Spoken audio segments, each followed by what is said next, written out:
Good morning. It's early on a Sunday morning. Everybody's asleep in bed.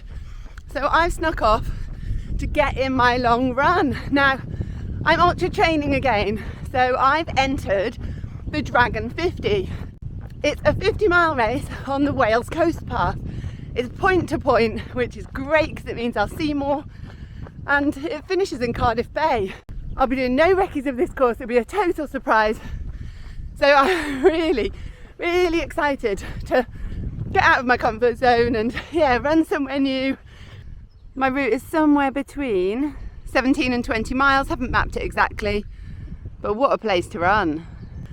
What I've realised for me is that I get the greatest benefit when I do back-to-back runs, 18, 20 milers, that sort of thing, and I think that'll give me the confidence I need to get to the start line feeling ready to race.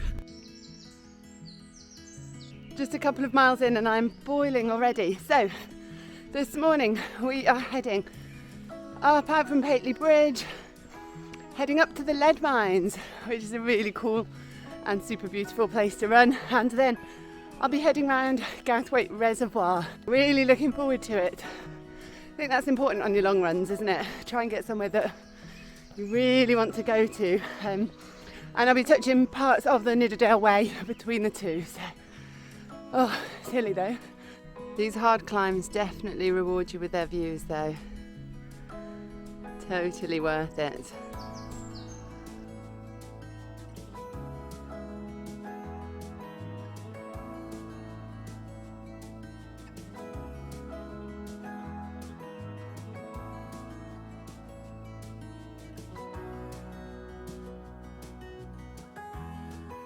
I'm off the tarmac now. It's a private road, so there's never any cars, but it's nice to be off the tarmac for sure.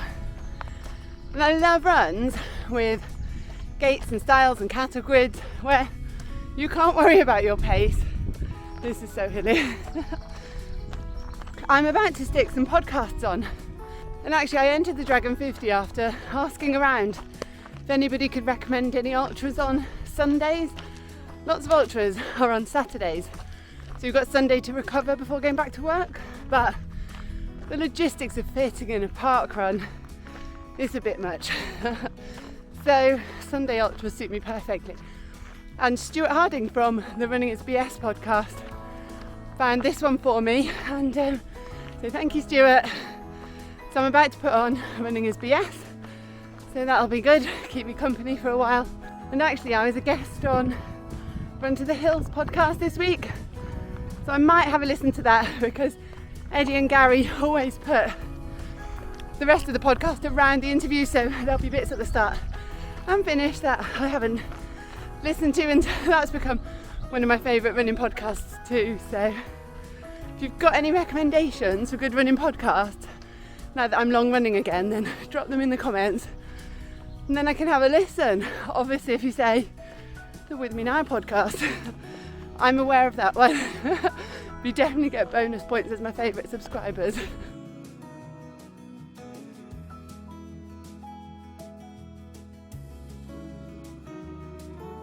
I love it that there's a whole maze of tunnels and gigantic underground water wheels that you just wouldn't know were there, but they're down there somewhere.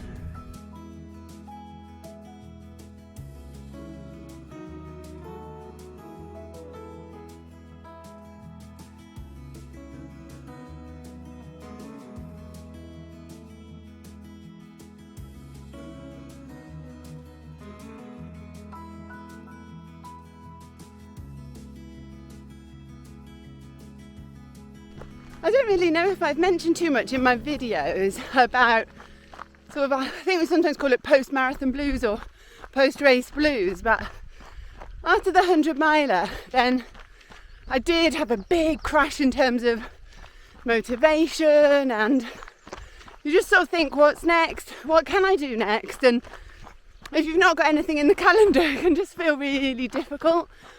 I've heard some people talk about it as being in the valley and just part of the journey, and sort of to embrace it and use it as time to think, but that doesn't really work for me. I don't enjoy being in that space, so having an ultra to train for and work towards, that really works for me. And the reason that I started looking for an ultra is that I've been lucky enough to be a Walida Challenge ambassador. So Walida are launching their sports range, Walida Arnica, and have worked with a few people to push them on and help them challenge themselves. So that's been the kick for me to sort of look for races outside my comfort zone. So super grateful for that, because I really needed something on the horizon to be working towards.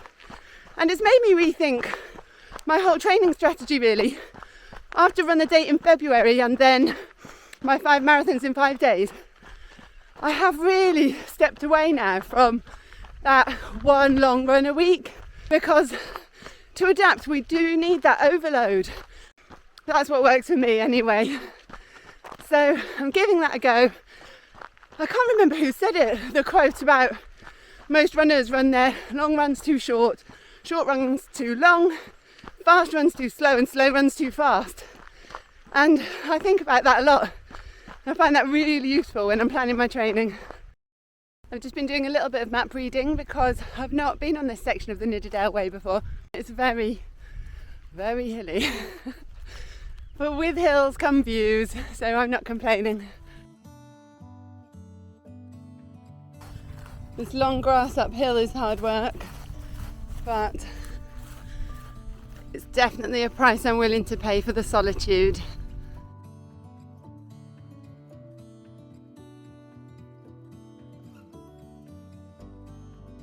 I'm just saying good morning to these sheep and glancing down to the start of Gouthwaite Reservoir. Cannot wait to start my loop of that, it's so beautiful. The reservoir is looking amazing. Actually, it's looking a bit big as well. I'll be pleased when I'm on the other side of it. But one of the problems with this reservoir is that there's only a lovely trail the other side of it. So you do have to run on road.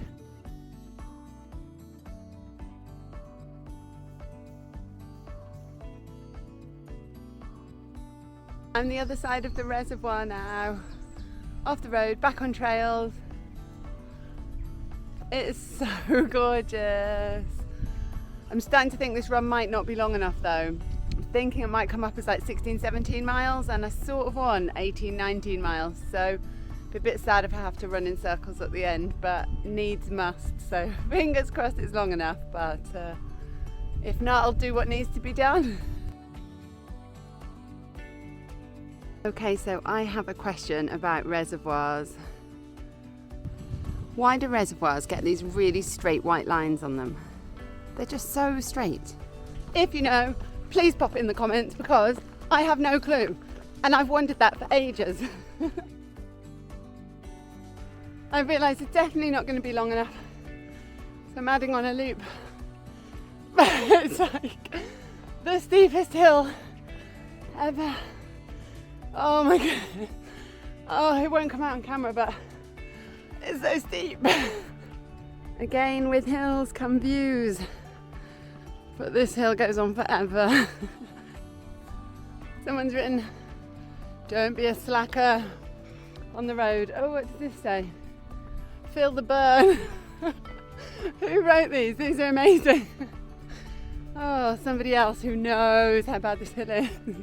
It's totally worth it. The next sign on the road says, "Like the view?" I definitely do. It's not a bad view, is it? I'm feeling super lucky to be somewhere so beautiful. Just coming up to 18 miles. It's been an awesome run. Amazing weather, stunning scenery, and I'm so pleased I added on the miles mid-run rather than running loops at the end. About a mile to go now, and then I'm back. But just thought I'd bring you with me on my run in beautiful Nidderdale to introduce, oh, it's a bit windy, to introduce to you my new challenge, which is the Dragon 50. It also means I'll be able to get in some exciting park runs along the way. So I'll be doing Pontypridd Park Run the day before the Ultra, so really looking forward to that too. And the With Me Now powwow, which is our podcast listener meetup. That's coming up soon too. So that's at Perry Hall. So heading Birmingham way. So lots to be excited about, lots to look forward to, lots to help get me out of my running dip, the valley, the post-marathon blues, whatever you want to call it. So I need to get back, and the secret to back-to-back run days is refuel, rehydrate as soon as you get back, then rest, recovery for the rest of the day, ready to go again tomorrow. But on the second day, I really take all the pressure off pace, anything around 10 miles and longer, just to get out there and run on tired legs. So it's not about the pace tomorrow, these are long, slow runs, just about time on feet. So that's the plan. Anyway, thanks for watching the video. Hope you've enjoyed it. Give it a thumbs up if you have. Subscribe for more running adventures, which will include Pontypridd Parkrun, Perry Hall Parkrun, and of course the Dragon 50. Anyway, take care guys. Happy running.